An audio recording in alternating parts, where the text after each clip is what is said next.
দর্শক দেখতে পাচ্ছি পুলিশদেরকে দেখতে প্রশাসন কিন্তু প্রেস ক্লাবের সামনে আউটসোর্সিং যে কর্মচারীগণ যারা রয়েছেন তাদেরকে কিন্তু সরিয়ে দিচ্ছেন এবং প্রশাসন কিন্তু এখানে এসেছেন। আমরা দেখানোর চেষ্টা করছি যে প্রশাসন কিন্তু আউটসোর্সিং যে কর্মচারীগণ রয়েছেন প্রেস ক্লাবের সামনে তাদেরকে কিন্তু সরিয়ে দিচ্ছে। আমরা দেখতে পাচ্ছি পুলিশ কিন্তু তাদেরকে সরিয়ে দিচ্ছে এবং বাঁশি বাজিয়ে কিন্তু তাদেরকে সরিয়ে দিচ্ছে, এরকমটা আমরা দেখতে পাচ্ছি।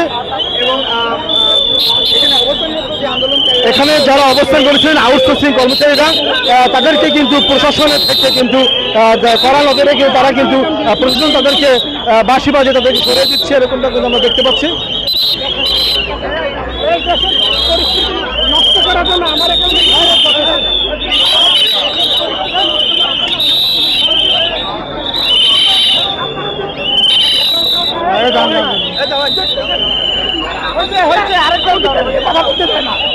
আমাদের ওদিকে নিয়ে কথা বলতে দেখেন কি অবস্থা, দেখেন আমাদের উপরে কি জুলুম নাই।